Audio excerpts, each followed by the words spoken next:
김이 좋으냐, 미역이 좋으냐. 근데 여기에서 나온 자료는 김이 좋은 걸로 나왔어요. 미역보다는. 양파의 항암 효과는 어떤가요?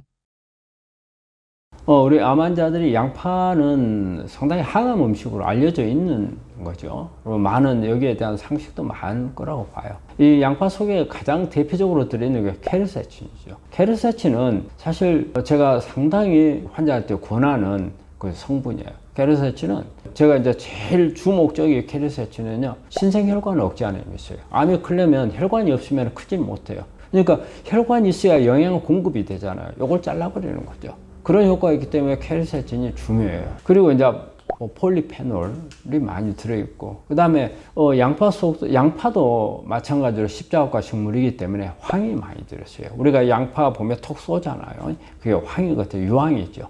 이 유황은 항암 작용도 있고 해독 작용을 같이 가지고 있거든요. 그래서 전반적으로 양파는 우리가 암 치료에 있어서 암세포 증식도 억제를 하고, 또 항산화 작용도 하고, 그 다음에 활성산소를 제거해 주는 거, 그 다음에 항염증 작용, 면역도 강화해 주는 그런 효과가 있습니다. 양파의 항암 효과를 입증한 논문이나 실험도 있나요? 양파에 대한 항암 효과는 상당히 많이 나와 있죠. 우리나라뿐이 아니고 서양 세계 지구 안에서는 양파를 많이 먹죠. 중국 사람들도 양파 엄청 많이 먹잖아요. 그래서 많은 건 나와 있는데, 한번 그 중에서 하나 찾아보면 대장암 세포를 가지고 연구한 건데요. 2021년도에 양파가 암세포 성장을 억제하는 효과가 어느 정도 있는가, 이것을 한번 본 건데요. 양파 추출물을 밀리리터당 5마이크로그램 하고 밀리리터당 10마이크로그램, 이 두 가지를 가지고 암세포의 침륜성, 뻗어나가는 걸 어느 정도 효과가 있는가, 그걸 연구를 한 자료가 있어요. 그래서 5마이크로짜리를 하는 경우에 보니까 약 한 23.48%의 침륜이 줄어들더라. 그래서 10마이크로짜리를 쓰니까 52.13%의 침륜도가 떨어지더라. 이게 이렇게 발표한 논문이 있거든요. 여기에 보면은 양파는 직접적으로 암의 침륜성도 낮추지만 용량에 따라서 그 기능이 더 올라가더라. 이걸 그럼 보여주는 논문이 되겠습니다. 양파, 어떻게 먹어야 항암 효과 극대화될까요? 양파를 먹을 때 사실은 생으로 먹으면 좋아요. 근데 생으로 먹게 되면은 막 톡 쏘는 거, 또 먹으면 막 눈도 따갑죠. 그렇기 때문에 먹기가 쉽지 않기 때문에 이럴 때는 생으로 먹을 수 있으면 좀 먹고요. 그리고 이제 약간 익히면은 그런 톡 쏘는 부분이 조금 덜 하죠. 오히려 단맛이 좀 더 나고. 그래서 이제 그렇게 먹는 게 좋겠고. 그리고 이제 양파는 우리가 잘라놓고 나서 바로 먹는 것보다는 한 5분에서 한 10분 정도 있다가 먹는 게 좋다. 그 이유는 이 양파가 가지고 있는 효소가 제대로 기능을 하려면 자르고 난 후에 한 5분에서 10분 정도 걸린다고 해요. 그래서 효소 작용을 제대로 얻기 위해서 조금 기다려 주는 게 좋겠고. 그리고 이제 굽거나 이렇게 열을 살짝 경우에 우리가 양파 볶아서 많이 먹잖아요. 이럴 때는 우리가 케르세친 성분 함량이 상당히 흡수율이 높아지는 걸로 돼 있어요. 그래서 그렇게 먹는 것도 괜찮은 방법이고, 그 다음에 이게 먹을 때 중요한 거는 양파는 가장 가 쪽에 있는 껍질이 효과가 좋다는 거. 그래서 제일 좋은 거는 우리가 대부분 사람들이 양파를 구입해 가지고 버려버리는 부분, 다 말라 비틀어져 있는 그 보라색이나 붉은색을 약간 띠면서 이게 다 말라 비틀어져 있는 부분, 이걸 버리는데 사실 그거 꼭 절대 버리면 안 되고요. 근데 그걸 가지고 요리를 해서 먹는 것은 참 어려워요. 그래서 그거는 모아가지고 차를 끓여서 마시면 상당히 좋습니다. 그리고 이렇게 항암 효과가 높은 것을 이렇게 선택을 할 때는 색이 진한 거, 보라색도 진하거나 약간 붉은색도 진한 거, 이런 양파를 구하면 항암 효과가 훨씬 더 높아질 수가 있습니다. 암 환자가 양파를 먹을 때 주의사항이 있나요? 아마 양파는 먹어본 사람들은 대부분 다 알 거예요. 특히 이제 생으로 먹거나, 그 다음에 양파는 톡 쏘는 그런 진한 향을 가지고 있잖아요. 그리고 또 먹었을 때 위를 자극해서 속쓰림 이런 것을 유발할 수가 있거든요. 그리고 이제 우리 양파 속에도 식이섬유가 제법 많이 있어요. 그러니까 안에서 가스가 많이 차고, 또 특히 우리가 황성분들이 양파 속에 같이 식이섬유하고 같이 있기 때문에 복부 팽만 증상이 많이 일어날 수 있고, 그리고 자극성 때문에 위장 속쓰림이라든지, 그리고 우리 좀 고약한 트림 같은 거, 이런 뭐 아주 심한 사람들은 뭐 구토증까지 뭐 유발한다고 하는데 뭐 그건 그렇게까지 많은 것 같지는 않고요. 그리고 다른 이런 우리 채소들 몇 가지에서 보듯이 양파도 마찬가지로 항응고 작용이 조금 있습니다. 그래서 여러분들이 지금 보면 항응고 약물을 먹고 복용하고 계신 분들, 아스피린이라든지 클로피데롤이라든지 와파린이라든지 이런 그 약을 복용하고 계신 분들은 조금 먹는 건 괜찮지만 많은 양의 양파를 먹을 때는 응고가 조금 더 안 되게 할 수 있다는 것을 염두에 두시고 조금 너무 많은 양 섭취는 조금 자제하셔야 될 겁니다. 양파와 함께 먹으면 좋은 식품은 무엇이 있을까요? 우리가 일반적으로 이렇게 같이 먹어서 시너지 효과를 내는 것은요, 같은 성분들이 많을 때, 유효 성분들이 이렇게 많아지는 것들이 모으는 것, 그 다음에 이제 음식끼리 서로 조화를 해서 보완해 줄 수 있는 것, 이런 부분들이 이제 우리가 같이 먹었을 때 효과가 극대화되는 음식이라 하거든요. 양파는 십자합과 식물이기 때문에 십자합과 식물은 다 좋다고 볼 수 있어요. 마늘, 부추, 그리고 뭐 브로콜리, 뭐 양배추, 케일, 이게 다 십자가 식물들이거든요. 십자가 식물들은 같은 파이토케미칼들이 많아요. 그래서 그 함량을 높일 수 있는 그런 효과가 있고요. 제가 어떤 논문을 하나 이리 보니까 포도 껍질하고 양파하고 이렇게 같이 먹으니까 유방암 세포의 성장 억제 효과가 아주 두드러지게 높아지더라, 이런 논문이 나온 경우도 있거든요. 그래서 양파 먹을 때 포도 같이 먹는 것도 좋을 것 같아요. 그리고 이제 그 외에 보면 베리, 이제 블루베리라든지 뭐 아로니아, 뭐 딸기, 뭐 크랜베리, 뭐 아싸이베리, 다양한 베리 종류들이 있잖아요. 이것도 양파하고 같이 먹으면 상당히 좋은 것 같고요. 그리고 이제 우리가 강황, 카레를 만들 때 이렇게 양파하고 같이 먹는 것도 좋은 방법입니다.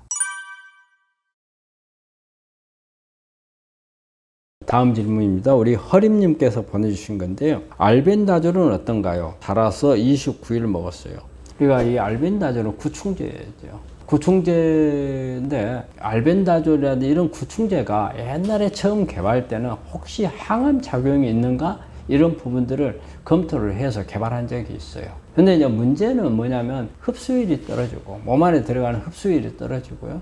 그 다음에 이게 장기간 복용을 했을 때 독작용이 있어요. 그래서 실제적으로 이게 항암약이라든지 이런 쪽으로 개발이 못 되고 기생충 약으로 되어 있거든요. 그렇기 때문에 이걸 먹었을 때 두 가지 단점이 있어요. 흡수율이 떨어진다는 문제와 또 하나는 일시적으로 우리 기생충 약 먹을 때 날마다 먹지는 않잖아요. 어느 시기를 잡아서 뭐 1년이면 1년에 한 번이면 한 번, 6개월에 한 번이면 한 번 이렇게 먹잖아요. 그런데 이걸 갖다가 한 달 동안 이렇게 먹는다? 이건 저는 권하지는 않아요. 근데 뭐 이 효능에 대해서는 원래 예전에 항암제를 개발하려고 한 적도 있기 때문에 효과는 뭐 있을 수도 있겠다고 생각을 해요. 하지만 문제는 장기 복용을 했을 때 다른 문제가 발생을 하고 있기 때문에 저는 크게 그렇게 권하지는 않습니다.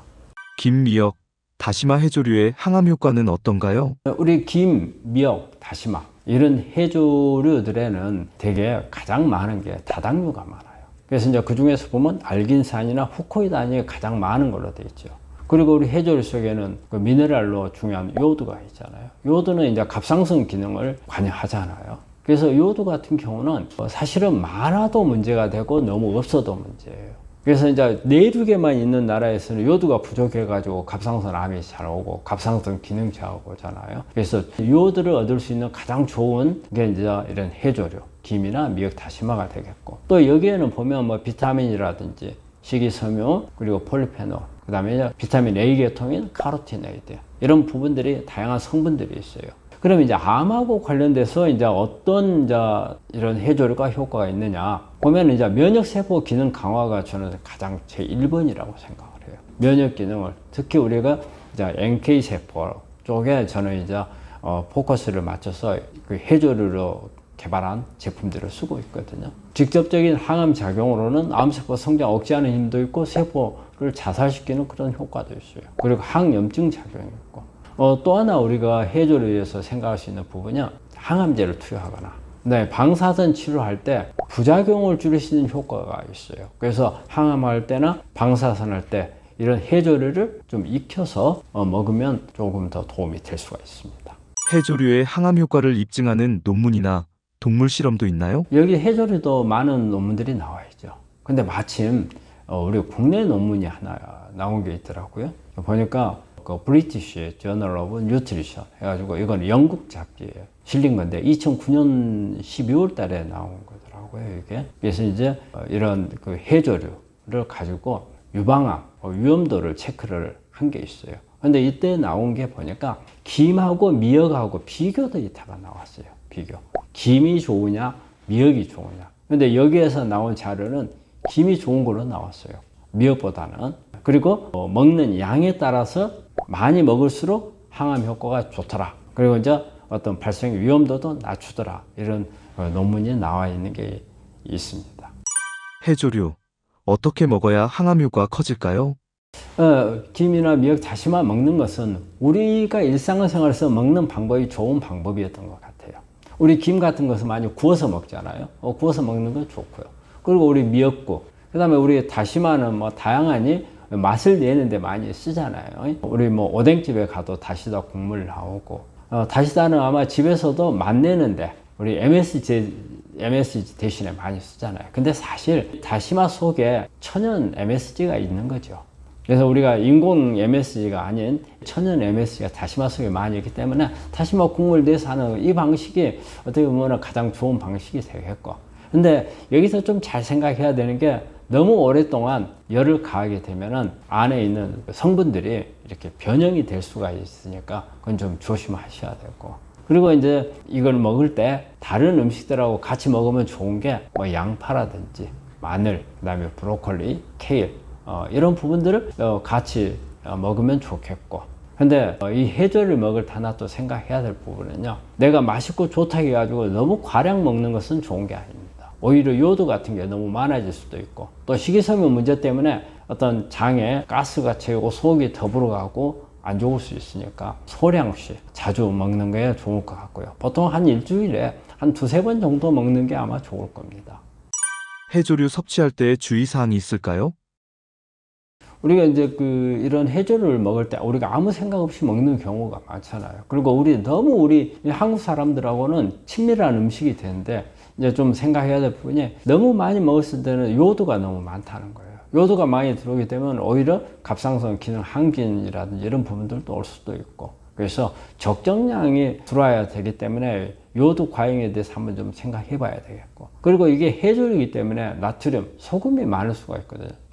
그래서 나트륨이 많을 수가 있으니까 여기에다가 추가로 뭐 소금을 더 쳐서 뭐 간을 더 짜게 만든다든지 이런 부분들은 좀 피하는 게 좋겠고, 그리고 바다에서 채취한 이런 해조류나 생선류 이런 부분들은 되게 요즘에 와서 중금속 문제가 상당히 크거든요. 특히 수은입니다.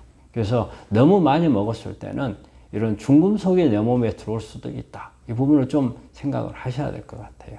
그리고 이제 소화기 문제가 있어요. 특히 이제 소화 기능이 좀 안 좋은 분들은 안에 가스가 많이 채이고 하는 이런 증상들이 나올 수가 있기 때문에 양을 잘 조절을 해가지고 적은 양으로 이렇게 드시면은 소화 문제도 특별한 게 없이 먹을 수 있으니까 이런 부분들을 좀 조심하면 좋을 것 같아요. 해조류의 항암 효과를 극대화할 수 있는 방법이 있나요? 해조류하고 해조류 속에 다당류가 많이 들어있거든요. 이 다당류가 이렇게 십자각과 식물들하고 같이 만났을 때 상당히 효과가 올라가는 걸로 되어 있거든요. 그래서 마늘, 양파, 브로콜리, 뭐 양배추, 뭐 부추 이런 부분들하고 같이 먹으면 시너지 효과가 날 수 있고요. 그리고 우리가 보면은 미역국 보면은 된장 많이 들어가잖아요. 콩하고 같이 먹는 것도 상당히 좋습니다. 그리고 요리를 할 때 올리브유라든지 이런 기름류를 조금 넣으면은 흡수율이 높아지죠. 그리고 또 강황하고 이렇게 같이 먹는 것도 상당히 효과가 있다고 글이 돼 있어요. 그래서 이런 부분들이 같이 먹으면 도움이 되는 음식이 되겠습니다. 구독자님께서 댓글로 남겨주신 질문입니다. 우리 최수님 씨께서 보내주신 건데요. 산양류를 말씀하셨네. 산양류 분말 먹어도 될까요? 유방암 수술한 지 7개월 됐어요. 이게 이제 우유 계통은 사실 논란이 많은 겁니다. 어떤 데는 보면은 아주 좋게 평가가 되어 있기도 하고, 또 어떤 데는 아주 안 좋은 평이 되어 있는 부분들도 있는데 저는 우리 환자분들한테 그렇게 말씀을 드립니다. 우리 우유 속에 들어있는 게 이제 카제인 성분이거든요. 이 카제인이 소화가 잘 되는 사람이 있고 소화가 안 되는 사람이 있어요. 이 카제인을 소화를 못 시키는 사람들이 문제가 됩니다. 이 못 시키게 되면 이게 덩어리가 분해가 안 돼서 대변을 빠져나가 버리면 좋은데 약간 뭐랄까 완전 분해가 안 되고 불완전 분해가 되는 거죠. 근데 이놈들이 장 점막을 자극을 많이 합니다. 그래서 장에다가 염증을 많이 일으키죠. 그럼 결과적으로 면역이 떨어지게 돼 있어요. 왜냐하면 이게 염증을 일으키면 우리 몸 안에 있는 면역 세포들이 이 염증 때문에 장으로 다 몰려요. 결과적으로 내 암을 지켜야 할 면역이 떨어지게 되는 거죠. 그래서 우유에 대해서 그렇게 잘 소화를 못 시키고 소화불량이 잘 생기고 이런 분들은 가능한 한 안 드시는 게 좋을 것 같고, 또 우유 속에 보면은 좋은 성분이 락토페린이라는 성분이 있어요. 이거는 면역을 높일 수도 있고 그래서 좋은 성분도 될 수도 있어요. 그렇지만 이게 이제 그 카제인 문제가 되면은 이런 부분들이 전부 어떤 좋은 성분들의 효과가 다 무산이 돼버리는 거죠. 그리고 또 너무 과량을 먹었을 때 우리가 산양유를 어떤 식으로 사용을 했는지는 모르겠지만 이 안에 들어있는 어떤 성장 호르몬이 들어있다든가 아니면은 어떤 뭐 포화지방산이 들어있다든가 이런 부분들이 있을 수 있으니까 그런 부분도 고려 대상은 좀 돼야 된다고 생각을 해요. 그래서 내가 너무 우유를 좋아하고 또 우유가 잘 맞고 하는 경우 저는 항상 그냥 발효한 우유 제품을 먹는 게 오히려 좋지 않나 그걸 권하거든요. 그런 게 이제 뭐 요구르트라든지 요거트 막 이런 것들 있잖아요. 치즈 이런 것은 그런 분들한테는 좋을 것 같아요. 근데 이걸 소화를 제대로 못 시키는 분들은 저는 그것도 좀 피하는 게 좋다고 설명을 해요. 왜냐하면 이게 요거트나 이런 데서 보면 카제인이 완전하게 분해가 다 되지는 않거든요. 그렇기 때문에 이런 것을 먹는 사람들을 보면 되게 트러블이 생기는 경우가 있어요. 그래서 우유를 먹고 나면 막 설사하는 분들은 되게 요거트 제품 발효한 거 먹어도 설사를 하더라고요. 그래서 그런 부분을 조심하고 그런 부분이 없다면 조금 더 드시는 것은 괜찮을 것 같습니다. 녹차의 항암 효과는 어떤가요? 환자분들이 녹차라든지 커피를 가지고 이야기하신 분들이 많아요. 왜? 카페인 때문에 그래요. 이게 카페인을 먹으면 암에 혹시 안 좋지 않느냐. 그래서 평소에 커피 좋아하고 녹차 했던 분들이 어떤 분들이 이것도 내가 암을 이제 걸렸으니까 다 끊어야지 이런 생각을 하시는데 저는 커피하고 녹차는 환자분들한테 오히려 권합니다. 특히 이제 녹차 같은 경우는 그 안에 EGCG라는 성분이 있어요. 에피갈로 카테킨 갈레이트라 해가지고 이게 아주 그 암을 항암 효과를 높이는, 그다음에 세포 자살률을 높이고 신생혈관 억제하고 면역을 높이고 하는 그런 효과가 EGCG 속에 있거든요. 그래서 녹차는 우리 환자들이 뭐 금할 필요 없이, 또 녹차는 어때요? 내가 스트레스 받고, 우리 암 환자분들 스트레스 많잖아요. 이 스트레스 줄여줄 수 있는 기능을 녹차 가지고 있거든요. 일석이조 될 수 있는 그런 거기 때문에 녹차는 우리 암 환자들한테는 제가 적극적으로 권합니다. 또 녹차가요, 우리가 항암할 때 탁솔이라든지 시스플라틴 같은 이런 항암할 때는 효과도 높여줄 수가 있어요. 그렇지만 이제 이런 거 할 때 위장장애가 올 수가 있기 때문에 녹차는 이게 과량 먹었을 때는 위장장애도 좀씩 올 수가 있거든요. 그렇기 때문에 이제 그런 부분들은 잘 조율을 해갖고 드시면 되겠습니다. 녹차의 항암 효과를 입증한 논문이 있나요? 이 녹차에 관해서는 아마 제가 가장 최근 논문을 한번 찾아봤어요. 2025년도에 아메리칸 저널 오브 차이나 메디신에 나와 있는 건데요. 한 43편의 논문을 메타 분석했어요. 그러니까 논문들을 검토하는 거예요. 메타 분석이라는 거죠. 여기에 보니까 이 녹차 속에 있는 EGCG가 암 예방에 어느 정도의 효과를 보는가. 이때 이제 본 효과는요, 재발률을 어느 정도 줄일 수 있는가, 이걸 봤어요. 그래서 보니까 녹차를 가지고 보니까는 한 91%의 재발률을 줄이더라. 이런 게 나와 있고, 근데 그 중에서 EGCG만 단독으로 추출해 갖고 하는 경우에 72% 정도 효과가 있더라. 이렇게 나왔거든요. 그래서 EGCG가 녹차 속에서 가장 주성분으로 해서 효과는 있지만, 오히려 이런 그렇게 단독으로 먹는 것보다는 녹차 속에는 EGCG 외에도 다른 뭐 폴리페놀이라든지 플라보노이드 성분들이 같이 함유되어 있거든요. 이럴 때 더 높아진다는 그런 결과를 발표한 논문이거든요. 우리가 꼭 EGCG를 뭐 기능식품이나 보조식품으로 먹는 필요한 경우가 있어요. 그렇지만 녹차는 매일 이렇게 기호식품으로서 먹으면은 오히려 더 효과가 좋다는 것을 보여주는 것 같아요. 그래서 이게 상당히 좋은 논문인 것 같아요. 녹차 어떻게 먹으면 좋을까요?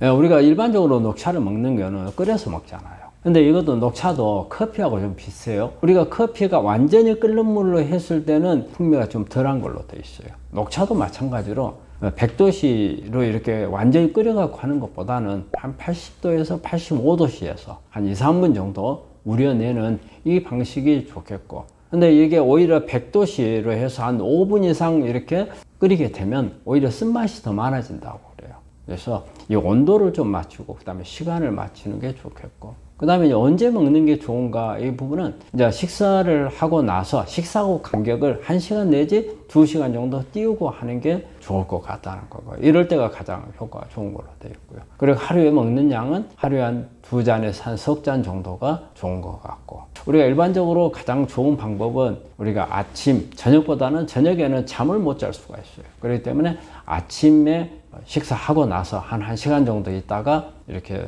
녹차 한 잔 정도 마시고, 뭐 오후에 뭐 또 좀 마시고, 너무 늦게는 마시지 말고, 이런 게 좋은 것 같고요. 레몬을 몇 방울 떨치게 되면 녹차 속에 있는 카테킨이 이렇게 좋은 효과도 있지만 위장 트러블 같은 게 올 수가 있거든요. 그래서 그런 부분들을 좀 막아주는 효과가 있는 걸로 되어 있어요. 그래서 이런 방법들을 하면은 우리가 녹차를 잘 먹을 수도 있고 좋은 항암 효과를 얻을 수가 있을 것 같습니다. 암 환자 녹차를 섭취할 때 주의사항이 있나요? 우리 암 환자들이 녹차를 먹을 때 딱 주의해야 될 게 뭐냐면요, 우리 암 환자는 여러 가지 치료를 많이 하잖아요. 그러니까 간이 상당히 시달릴 수가 있어요. 그런데 여기 녹차도 마찬가지로 간을 통해서 이게 해독을 하는 경우가 많거든요. 그러면 이때 이제 간이 안 좋은 사람들은 조금 조심을 해야죠. 최근에 이제 체중이 막 이렇게 줄어들고 있을 때 녹차가 또 다이어트 효과가 있거든요. 그러니까 체중을 더 빼버릴 수가 있어요. 이제 그런 부분들을 조금 조심해야 되고, 그러다 보니까 이제 단식이라든지 이럴 때도 조심해야 되겠습니까? 녹차를 그냥 차로 마시는 게 아니고 보충제로 먹을 때는 특히 좀 더 조심을 해야 될 것 같고요. EGCG 함량으로 어느 정도를 먹는 게 좋은가? 일단 800mg, 하루에 800mg을 넘는 것은 좋지 않다. 이를테면 간이 안 좋으면 간 손상을 받을 수가 있다. 그리고 녹차도 마찬가지로 녹차는 특히 그래요. 와파린 같은 것을 할 때 녹차 속에 있는 비타민 K를 높이는 그 작용이 있거든요. 그래서 와파린은 응고를 억제하기 위해서 쓰는 약이잖아요. 그런데 녹차가 그 효과를 떨어뜨려 버릴 수가 있어요. 우리 와파린, 항응고제 쓰고 있는 분들은 녹차를 조금 조심해야 됩니다. 녹차는 되게 이제 우리 중국 사람들이 참 녹차를 많이 먹잖아요. 우리나라 사람보다 더 많이 먹죠. 그럼 되게 이제 녹차를 먹을 때는 상당히 뜨거운 거 후후 불어가면서 엄청 뜨겁게 먹죠. 근데 그게 중국 사람들이 이게 인후암이나 식도암이나 이게 좀 많거든요. 그게 그 원인이 뜨거운 차라고 그러거든요. 이렇게 너무 뜨겁게 하는 것도 주의를 해야 되고, 그래서 아까 제가 앞에서 말했지만 완전히 끓여가지고 하는 것보다는 한 80도에서 85도. 끓여서 할 때 가장 우리가 녹차가 EGCG라든지 이런 것도 제대로 우려 나오거든요. 그리고 우리가 먹을 때 보면 화상을 입지 않을 정도가 되는 거니까 안에 식도라든지 인후에 화상이 진행이 되고 오랫동안 염증이 생기게 되면 이게 또 암으로 갈 수 있어요. 그렇게 너무 뜨겁지 않게 하시는 게 좋을 것 같아요. 일단은 우리가 녹차는 끓여서 이 열을 가해서 녹차가 우려 나오는 거기 때문에 일단 그러고 난 다음에 식혀서 먹는 것은 뭐 성분에는 크게 변화는 없을 걸로 봅니다. 녹차와 함께 먹으면 좋은 식품은 무엇인가요? 녹차 속에 있는 이 파이토케미칼이 EGCG잖아요. EGCG는 EGCG가 많이 들어있는, 특히 EGCG하고는 레스베라트롤, 피세틴이 같이 많이 들어있는 이런 성분들하고 같이 먹는 게 좋아요. 그리고 이제 비타민 C 같은 걸 같이 먹게 되면 비타민 C가 이게 그 카테킨이 효과가 나야 되는데 중간에 파괴돼 버릴 수가 있거든요. 이걸 막아주는 효과가 있기 때문에 비타민 C가 많은 음식, 귤이라든지 레몬 이런 부분들하고 같이 먹으면 좋겠고, 그리고 십자가 식물로 브로콜리라든지 케일, 그 다음에 마늘, 양파 이런 채식과 같이 먹는 게 좋겠고, 있고, 또 하나는 이제 뭐 포도라든지 블루베리 속에는 안토시아닌도 보면 어떻게 보면 이제 녹차 속에 있는 EGCG하고 같은 작용을 많이 하거든요. 그래서 이런 부분들도 좋은 것 같고, 그리고 이제 오메가3 같은 것을 이제 같이 했을 때는 흡수율이 상당히 높아지죠. 그래서 효과를 높일 수 있으니까 이런 부분들이 같이 이렇게 먹었을 때 시너지 효과를 내는 식품이라고 할 수 있습니다. 표고버섯의 항암 효과는 어떤가요? 우리 암 환자분들한테 버섯은 상당히 면역도 올리고 항암 효과를 가지고 있는 게 버섯이거든요. 근데 우리가 그 중에서도 이제 몇 가지 버섯을 우리가 이제 더 항암 효과 있는 걸로 치잖아요. 보면은 이제 우리가 일반적으로 뭐 표고버섯도 있고 뭐 상황버섯, 차가버섯 이런 부분들이 상당히 효과가 있는 걸로 되어 있는데, 그 상황버섯이나 차가버섯은 우리가 먹는 음식은 아니잖아요. 근데 음식으로 먹는 버섯 중에서는 아마 표고버섯이 가장 좋은 걸로 되어 있어요. 근데 그 외에 다른 버섯도 뭐 우리가 이제 효과를 검증을 해보면 좋은 것도 있어요. 근데 이제 우리 표고버섯이 일반적으로 보면은 베타글루칸이 많죠. 그래서 가장 제품으로도 같이 많이 나와 있는 게 표고버섯이죠. 그래서 이제 표고버섯 같은 경우는 이제 면역을 높여주는 효과, 특히 이제 대식세포나 수지상세포, NK세포를 활성화시키는 그런 효과를 가지고 있고요. 표고버섯의 베타글루칸은 자실체에 많아요. 근데 균사체, 우리가 자실체라고 하는 건요, 그 표고버섯 그 나무에 이렇게 박혀 있잖아요. 박혀 있는 우리가 먹는 거, 이걸 자실체라고 그래요. 그 다음에 그 뿌리를 균사체라고 그래요. 균사체를 가지고 만든 게 보면 우리 제품으로 나와 있는 게 AHCC죠. 이 AHCC는 표고 균사체고 알파글루칸이에요. 그래서 우리가 베타글루칸, 알파글루칸 다 면역을 높이는 작용을 가지고 있는 표고버섯 속에 들어있는 성분들이에요. 다 이런 것들 수지상 세포라는데 면역 세포를 활성화시키는 그런 효과를 가지고 있고, 또 항산화 효과도 가지고 있고, 그리고 버섯을 많이 먹게 되면 우리 비타민 D를 생성하는 효과가 상당히 높아지거든요. 우리가 비타민 D는 모든 방법을 다 써야 돼요. 먹는 것도 먹고, 필요하면 주사도 맞고, 햇빛도 많이 보고, 그 다음에 음식 속에 있는 것도 많이 섭취를 해야 되거든요. 그 중에 하나가 이 표고버섯이 될 수가 있습니다. 표고버섯의 항암 효과를 입증한 논문이 있나요? 표고버섯에 대해서 항암 효과는 대개 일본에서 연구한 게 참 많습니다. 후코이단도 그렇고, 이 다당체들을 일본이 연구를 많이 하거든요. 표고버섯도 다당체가 많으니까. 거기에서 이제 연구한 그런 자료도 많은데, 그 중에 하나 2009년도에 나온 거예요. 이것도 이제 메타 분석이거든요. 논문들을 모아가지고 효능을 여러 논문들을 비교를 해서 하는 건데, 이 표고버섯에 보면은 대상을 위수술을 하지 못한 환자, 그리고 위암인데 재발한 환자, 이 환자들을 650명을 대상으로 해가지고 어떤 효과가 나는가를 본 논문이 되겠거든요. 이때 논문 결과가 사망률을 약 한 20% 정도 줄여주는 그런 효과가 있더라. 이거는 숫자가 상당히 많이 했거든요. 그리고 여러 논문들을 분석을 했기 때문에 상당히 좀 신빙성이 있는 데이터가 되는 것 같아요. 그래서 이런 부분이 있었고요. 이게 이제 원래 이게 버섯 종류에서 일본에서 이제 붐이 일기 시작한 게 이제 지금 논문인 것 같아요. 1986년도에 나온 논문이거든요. 여기에 보면 표고버섯 자실체를 가지고 항암 효과를 본 거거든요. 그래서 이때 이제 발표한 자료를 보면 이 표고버섯 분말을 가지고서 이렇게 투여한 결과 암이 한 58%에서 한 79% 정도의 억제력을 갖더라. 이게 나온 게 있거든요. 그래서 이런 논문들이 그때부터 1986년이니까 상당히 오래됐잖아요. 이때부터 이제 버섯에 대한, 특히 이제 버섯 속에 들어있는 다당체에 대한 이런 부분들이 우리 면역에 상당히 효과적이다는 게 이제 나오기 시작하고, 그래서 이제 그 후부터 많은 이렇게 이제 제품들이 나오게 된 겁니다. 이런 논문들이 상당히 여러분들한테 소개할 만한 그런 논문인 것 같습니다. 표고버섯 어떻게 먹어야 좋을까요? 우리가 버섯을 갖다가 보면 먹을 때 뭐 그냥 먹는 분들도 있어요. 그리고 살짝 데쳐갖고 먹기도 하고 하는데, 표고버섯은 가능한 한 익혀서 먹는 것을 권합니다. 왜냐하면요, 표고버섯에서는요, 일단 익히지 않았을 때는 잘못하면 피부염을 일으킬 수 있는 그런 성분들이 좀 들어있어요. 특히 표고 이게 어때요? 이제 위에 있는 뭉퉁한 부분이 있잖아요. 여기에 보면은 쫙쫙 금이 가 있잖아요. 예, 이걸 먹었을 때 이게 설익었을 때는 잘못하면은 피부염을 일으켜요. 그래서 항상 익혀서 드시는 게 좋겠다는 것을 말씀드리고요. 아마 우리가 이제 미역국을 끓인다든지 아니면은 어떤 야채 이 물을 만들 때 여기에다가 표고버섯을 익힌 것을 같이 넣어서 하는 게 좋겠고, 그리고 먹는 거는요, 뭐든지 너무 많이 먹는 것은 좋은 게 아닙니다. 그래서 보통 주 한 3회에서 한 5회 정도, 많은 양을 말고 한 50g 이 정도를 먹는 게 항암 효과를 높이는 데는 도움이 되리라 생각을 합니다. 표고버섯을 먹을 때 주의할 점이 있나요?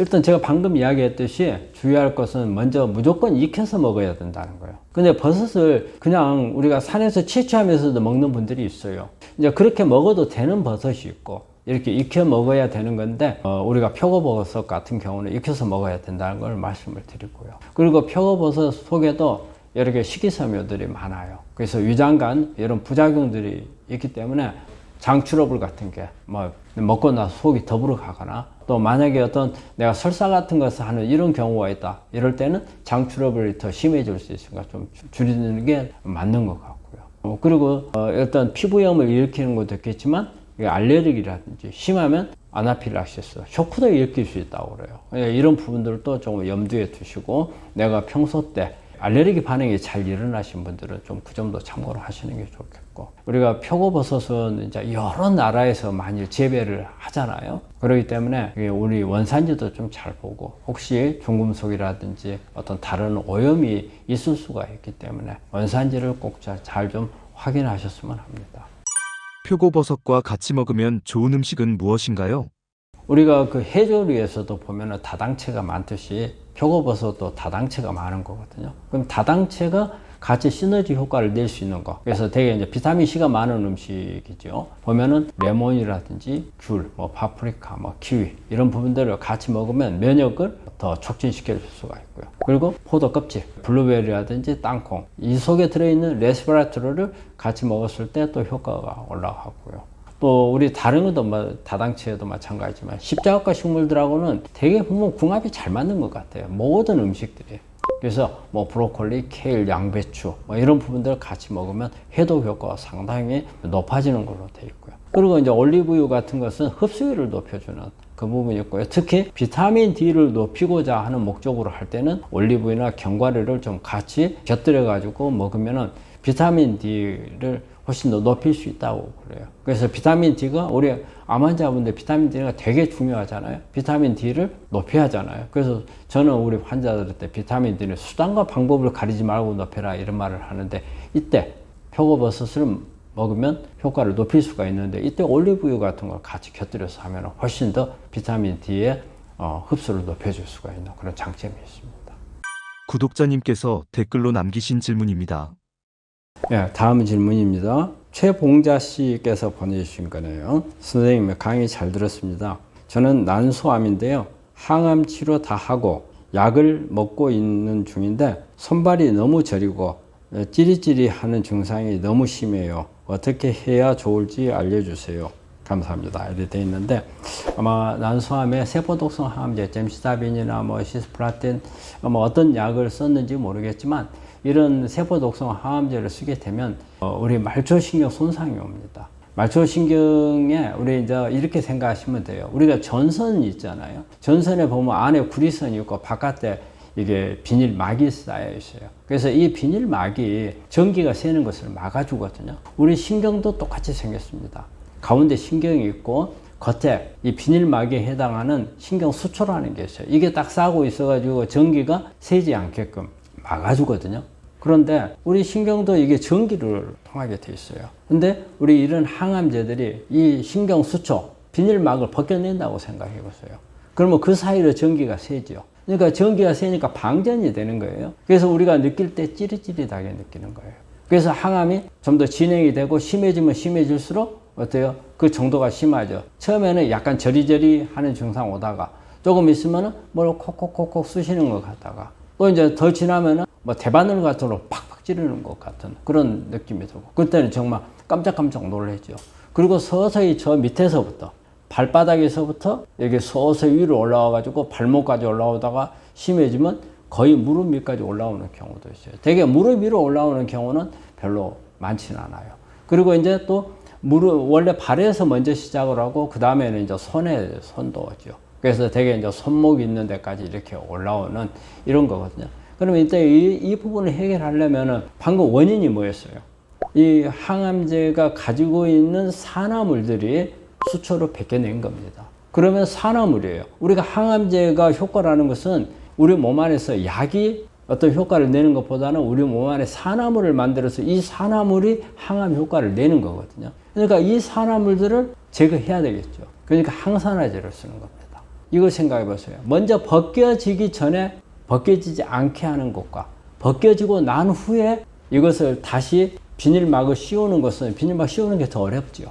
네, 그렇기 때문에 이런 치료는 그런 항암제를 이런 손발저린 말초신경염 증상이 올 수 있다고 하는 항암제를 쓰게 되면 오기 전부터 예방을 해야 됩니다. 근데 이제 이분 같은 경우는 이미 와버린 분이거든요. 그러면 이제 시간이 오래 걸립니다. 되게 뭐 짧으면 뭐 6개월도 갈 수 있고 아니면 몇 년 갈 수도 있어요. 그렇기 때문에 지금부터라도 항산화제를 많이 쓰시는 게 좋아요. 이때 주로 많이 쓰는 항산화제는요, 알파리폴산. 우리가 당뇨 환자들한테 치욕타시다를 약을 씁니다. 알파리폴산이거든요. 강력한 이것도 항산화제 이런 걸 쓰는 경우도 있고, 그 다음에 글루타치온, 그 다음에 비타민 B12 이런 것을 쓰기도 하고, 비타민 C라든지 이런 다양한 항산화제들을 많이 써주고, 음식도 이런 항산화제가 많이 들어있는 음식들을 쓰게 되면 효과가 있고요. 또 이제 그리고 또 하나는 혈액순환을 좋게 해줘야 돼요. 말초신경이 손상받았지만 그 옆에 있는 말초 혈관도 손상을 받거든요. 그러니까 산소 공급이라든지 이런 부분들이 잘 안 되게 되면 말초신경은 더 예민해집니다. 그래서 더 심해져요. 그렇기 때문에 혈액순환을 좋게 해주는 거예요. 그리고 이제 족욕이라든지, 그 다음에 이제 뭐 반신욕이라든지, 뭐 이런 것도 상당히 도움을 되겠고, 미지근한 물이다. 근데 이럴 때 특히 조심해야 되는 게 뜨거운 물 조심해야 됩니다. 우리가 말초신경 손상이 오면은 이런 아픈 증상도 있겠지만은 이게 감각이 둔해져요. 그래서 뜨거워도 뜨거운 줄 잘 모르는 수가 있어요. 그렇기 때문에 항상 뜨거운 물을 온도를 확인하고 발을 담그는 게 좋을 거예요. 그래서 우리가 대개 39도 정도가 좋아요.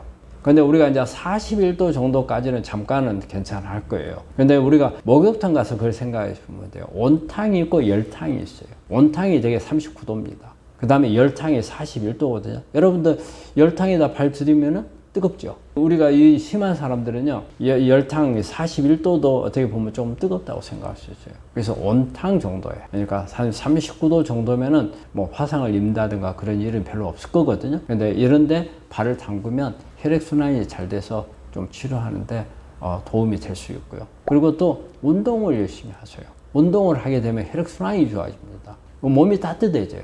몸이 따뜻해지면 혈관이 늘어나요. 그래서 혈액 공급이 잘 되면 이런 증상들이 조금 좋아지고요. 또 하나는 스트레스를 적게 받아야 돼요. 스트레스를 많이 받게 되면 교감신경이 항진이 돼요. 교감신경이 항진이 되면 말초에 있는 혈관들이 수축이 와버립니다. 그러면은 혈액순환이 차단이 되잖아요.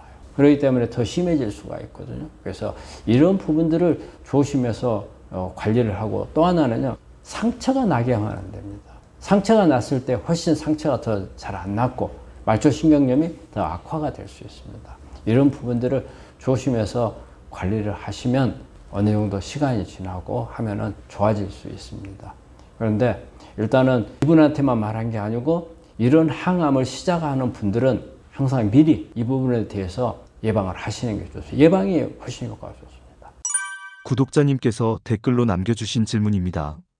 안녕하세요. 저는 술, 담배는 전혀 해본 적도 없고 꽤 오래전부터 계란은 유기농, 우유는 유기농 목초, 야채도 웬만하면 유기농으로 운동도 거의 일주일에 최소 5번 적당히 했고요.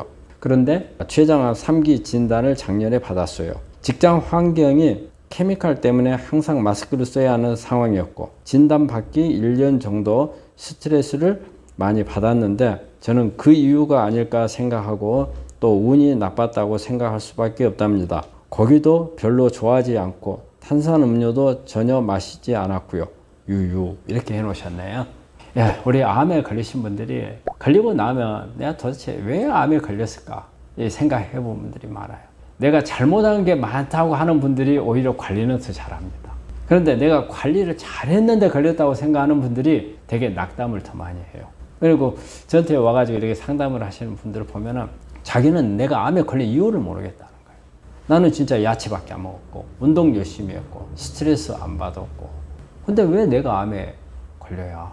그렇게 말씀하시는 분들이 있거든요. 근데 이분도 보니까는 관리를 한다고 했어요. 하지만 아마 직장 생활이 케미칼, 화학 성분들이 많은 데는 좀 리스크가 항상 있어요. 그리고 마스크를 많이 쓰고 있다는 것은 암에서는 그게 좋은 게 아닙니다. 왜냐하면 암세포는 산소 공급이 잘 되는 데서는 잘 안 생겨요. 산소 공급이 잘 안 돼서 생기기 때문에 어쨌든 마스크를 쓰게 되면은 어때요? 산소 공급이 조금 차단이 되죠.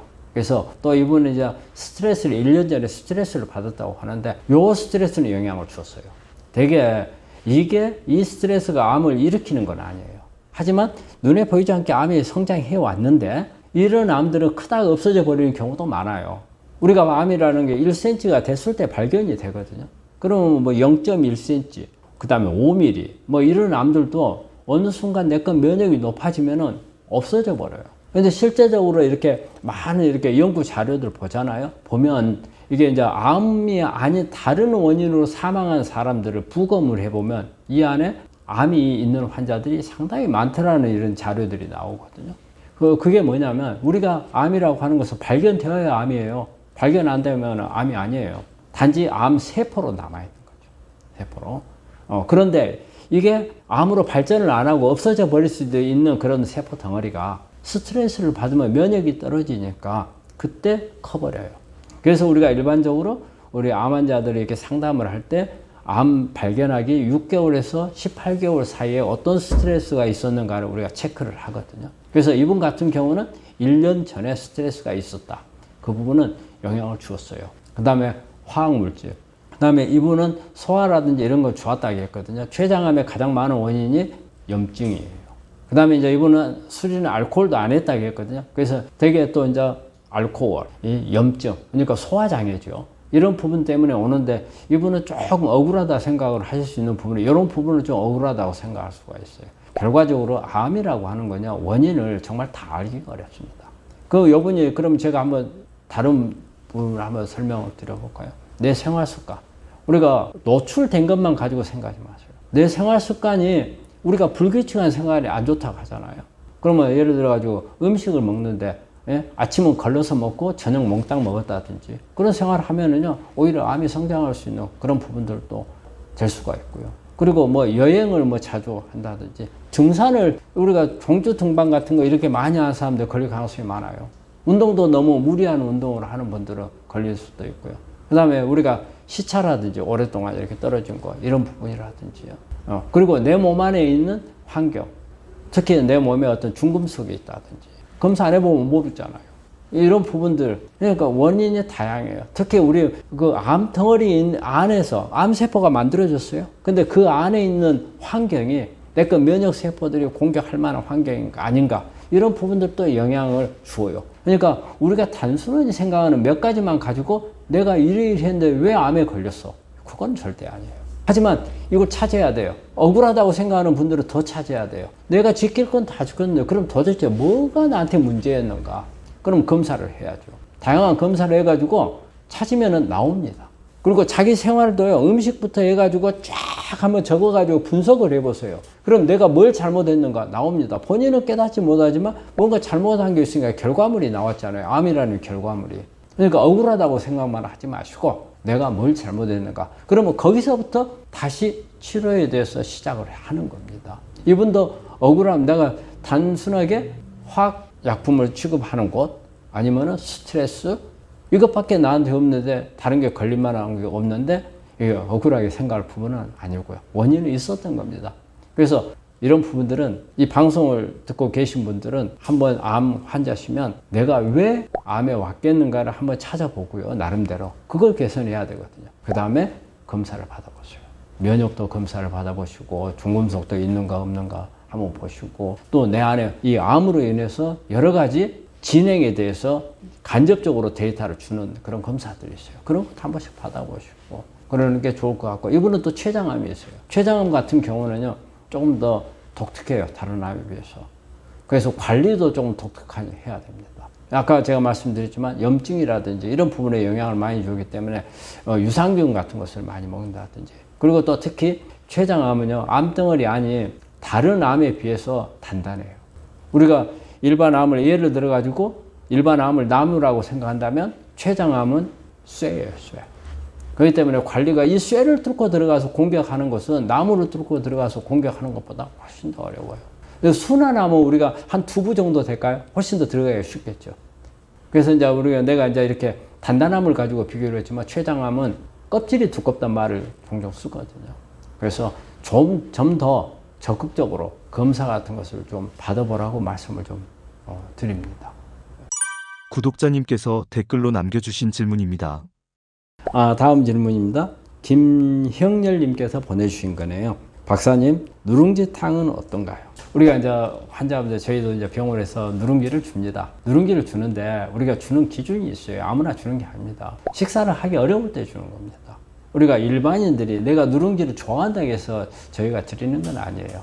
항암을 하거나 이럴 경우에 또 방사선을 하고 나서 구내염 같은 게 오는 분들이 있거든요. 자, 이러면은 먹기가 어려워요. 누룽지가 어떻게 보면은 부드럽게 잘 넘어가죠. 그리고 우리 특히 한국인들은 어렸을 때부터 밥하고 남은 누룽지를 좋아하는 사람들이 많아요. 그래서 누룽지하고는 친숙하고 친밀한 이런 부분들이 있어서 누룽지를 먹는 건데, 이건 이 생각을 했어요. 누룽지는 밥이에요. 그냥 밥하고 같습니다. 오히려 누룽지는 어때요? 타요. 그래서 누룽지 자체를 아무나 우리 암 환자들이 다 먹어도 된다, 그런 부분들은 아니에요.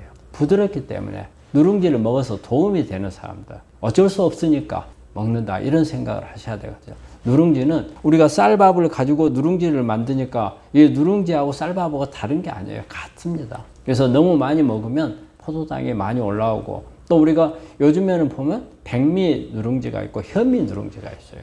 내가 그러면 누룽지를 먹을 때 백미 누룽지보다 우리 환자분한테 권하고 싶은 것은 현미 누룽지, 누룽지를 좋아하시면 현미 누룽지를 드시는 게 좋지 않겠나. 또 상황이 어떤 상황인지 제가 모르겠어요. 정말 항암하거나 정말 힘든 상황에서 누룽지를 먹어야 되는 건지, 아니면 그저 내가 좋아서 먹어야 되는 건지, 그저 좋아서 먹는다면 다른 걸로 바꾸시는 게 좋을 것 같고, 누룽지로 먹고 싶다 그럴 때는 현미 누룽지를 권합니다.